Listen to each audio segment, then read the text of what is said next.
बाढ़ का प्रकोप, लैंडस्लाइड की आफत, मुसीबत की घनघोर बारिश केरल, हिमाचल और उत्तराखंड में प्रकृति विनाश का तांडव कर रही है।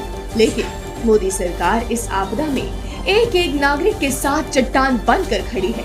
भारत के अर्ली वार्निंग सिस्टम से एक और जहां मोदी सरकार ने राज्यों को 7 दिन पहले ही प्राकृतिक आपदा की सूचना दे दी थी ताकि जनधन की हानि को रोका जा सके, तो वहीं दूसरी ओर मोदी सरकार ने आपदा के कुछ दिन पहले ही एनडीआरएफ की टीमों को आपदा संभावित राज्यों में भेज दिया था और जान की परवाह किए बिना भारतीय सेना सहित एनडीआरएफ और एसडीआरएफ के हजारों जवान जी जान लगाकर लोगों को बचा रहे हैं। केरल की आपदा से लोगों को निकालने के लिए भारतीय सेना ने 31 घंटे के अंदर भूस्खलनों से तबाह हुए वायनाड के 2 गांव चूरलमाला और मुंडक्कई के बीच 190 फीट लंबा वैली ब्रिज बना दिया। आपको बता दें, भारतीय वायुसेना ने वायनाड में भूस्खलन बचाव और राहत प्रयास के लिए C-17 विमान की मदद से वैली ब्रिज, डॉग स्क्वाड, चिकित्सा सहायता और अन्य जरूरी उपकरणों जैसी 53 मीट्रिक टन आवश्यक साजो सामान की आपूर्ति की है। इसके अलावा राहत सामग्री और कर्मियों को लाने ले जाने के लिए AN-32 और C-130 का उपयोग किया जा रहा है और उत्तराखंड में एनडीआरएफ और एसडीआरएफ के जवानों ने पैदल चलकर 7,000 से अधिक यात्रियों को रेस्क्यू कर लिया है। हिमाचल प्रदेश शिमला के समेज गांव में भारतीय सेना की 3 टुकड़ी, एक इंजीनियर टास्क फोर्स और एक मेडिकल टीम तैनात की गई है। टीम ने सड़कों की मरम्मत की और एक फुटब्रिज बनाया, साथ ही प्रभावित नागरिकों को चिकित्सा सुविधा प्रदान की। इसी तरह हिमाचल में भारतीय सेना और एनडीआरएफ की करीब 14 टीमें लगातार लोगों की जान बचाने का प्रयास कर रही है और उत्तराखंड में एनडीआरएफ के करीब 882 जवान अपनी 6 टीमों के साथ 1300 से अधिक लोगों को सुरक्षित निकाल चुके हैं और केदारनाथ सहित आपदा में फंसे यात्रियों को वायुसेना ने एक चिनूक और एक Mi-17 हेलीकॉप्टर द्वारा भी रेस्क्यू किया जा रहा है।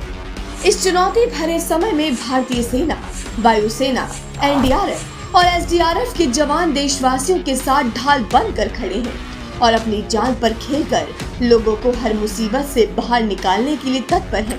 आप सभी जवानों के जज्बे को हर एक देशवासी सलाम करता है। प्रधानमंत्री नरेंद्र मोदी के प्रयासों ने खादी को एक बार फिर देश का ब्रांड बना दिया है। अपना अस्तित्व खोती खादी को एक नई जीवन संजीवनी मिली है। खादी की बिक्री में 400% का इजाफा हुआ है। पहली बार खादी का कारोबार करीब 1.5 लाख करोड़ के पार पहुंचा है। खादी के बढ़ते कारोबार से बड़ी संख्या में रोजगार के नए अवसर पैदा हो रहे हैं। जो पहले कभी खादी के उत्पादों का उपयोग नहीं करते थे, लेकिन आज बड़े गर्व से खादी पहनते हैं। पिछले 10 वित्त वर्षों में खादी के कपड़ों की मांग तेजी से बढ़ी है। प्रधानमंत्री नरेंद्र मोदी द्वारा बड़े मंच से खादी का प्रचार करने का व्यापक असर खादी के कपड़ों की बिक्री पर पड़ा है। पिछले वर्ष देश में आयोजित G20 शिखर सम्मेलन में प्रधानमंत्री ने भारत मंडपम से राजघाट तक जिस तरह से खादी का प्रचार प्रसार किया, उसने खादी के प्रति विश्व समुदाय को भी आकर्षित किया है। पिछले 10 वित्त वर्षों में खादी ने नए रिकॉर्ड बनाए हैं।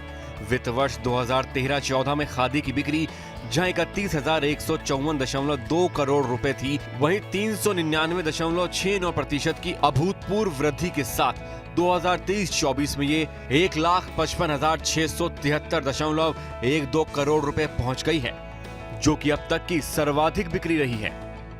मुझे बताते हुए भी आनंद आ रहा है, खादी ग्रामोद्योग का कारोबार पहली बार 1.5 लाख करोड़ रुपए के पार पहुंच गया है। सोचिए, 1.5 लाख करोड़ रुपए। और जानते हैं खादी की बिक्री कितनी बढ़ी है? 400%। आजाद भारत के इतिहास में खादी की बिक्री का ये अब तक का सबसे बड़ा आंकड़ा है, जिससे न केवल देश गौरवान्वित हुआ है, बल्कि खादी ग्रामोद्योग कारोबार को भी नई ऊर्जा मिली है।